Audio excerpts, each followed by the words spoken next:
नमस्कार दोस्तों, आप लोग रेडी हो जाएं डिक्टेशन के लिए 5 सेकंड में। स्टार्ट। स्वतंत्रता प्राप्ति के पश्चात भारत ने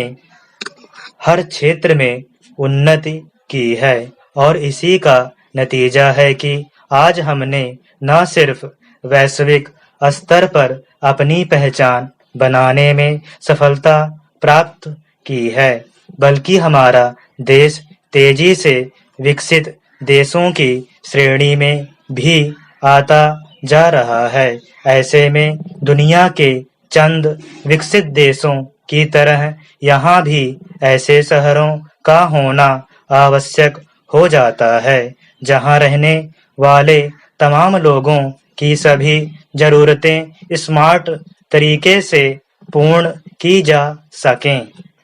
जहाँ सभी गुणवत्तापूर्ण जन सुविधाएं कम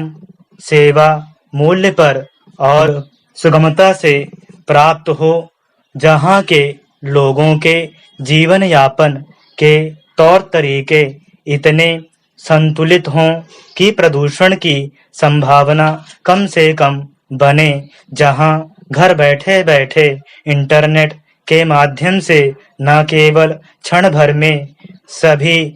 प्रशासनिक सूचनाएं उपलब्ध हों, वरन प्रशासन संबद्ध सभी निर्णय भी जनहित को ध्यान में रखकर ही लिए जाते हों। ऐसे आधुनिक शहरों को स्मार्ट सिटीज की श्रेणी में रखा जाता है। दूसरे शब्दों में कहें तो स्मार्ट सिटी में पर्याप्त बिजली, पानी, भोजन, घर आदि की उपलब्धता के साथ साथ स्वास्थ्य, सुरक्षा, शिक्षा, मनोरंजन, यातायात आदि सुविधाएं भी आसानी से प्राप्त हो जाती हैं और आरामदायक जीवन से संबद्ध सभी आर्थिक गतिविधियों का संचालन सुचारू रूप से चलता रहता है।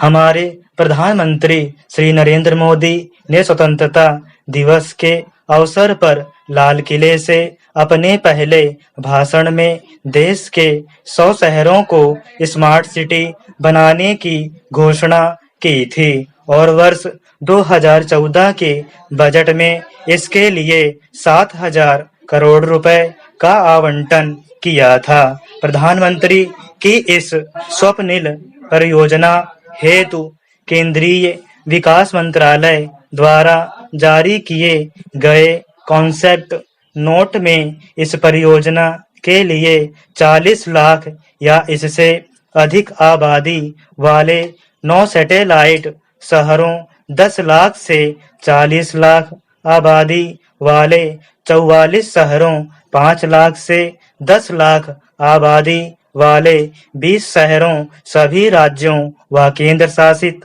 प्रदेशों की राजधानियों के अंतर्गत आने वाले 17 शहरों सहित पर्यटन व धार्मिक दृष्टिकोण से महत्वपूर्ण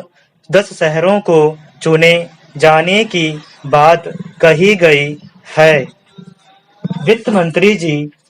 अरुण जेटली ने बजट भाषण में कहा था, जैसे जैसे ज्यादा से ज्यादा लोगों तक विकास का लाभ पहुंच रहा है, वैसे वैसे ग्रामीण क्षेत्रों से शहरों की ओर पलायन बढ़ रहा है। मध्यम वर्ग में एक नई श्रेणी उभर रही है जिसे अच्छे जीवन स्तर की चाह है। अगर इस बढ़ती जनसंख्या को समायोजित करने हेतु नए शहरों का विकास नहीं किया गया तो मौजूदा शहरों का ढांचा जल्द ही चरमरा जाएगा और ये रहने योग्य नहीं रहेंगे। प्रधानमंत्री का विजन बड़े शहरों के नजदीक स्थित छोटे शहरों और मौजूदा मझोले शहरों में आधुनिक सुविधाएं स्थापित कर उन्हें स्मार्ट सिटीज के रूप में विकसित करने का है। इस महत्वपूर्ण गतिविधि को अहमियत देने के लिए मैं चालू वित्त वर्ष में 7,060 करोड़ की राशि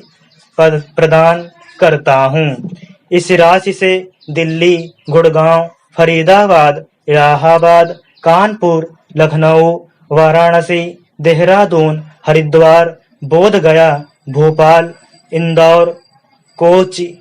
जयपुर व अजमेर को स्मार्ट सिटीज में परिवर्तित करने की योजना है। इस परियोजना में निवेश को लेकर कई देशों ने रुचि भी दिखाई है, जैसे जापान वाराणसी को स्मार्ट सिटी के रूप में विकसित करना चाहता है। वहीं कतर के प्रिंस डॉक्टर शेख अहमद बिन नासिर अल थानी ने दिल्ली को स्मार्ट सिटी बनाने के लिए 100 अरब रुपए निवेश करने की योजना बनाई है। डॉक्टर शेख की कंपनी, जिसके पार्टनर दिल्ली के मितेश शर्मा भी हैं,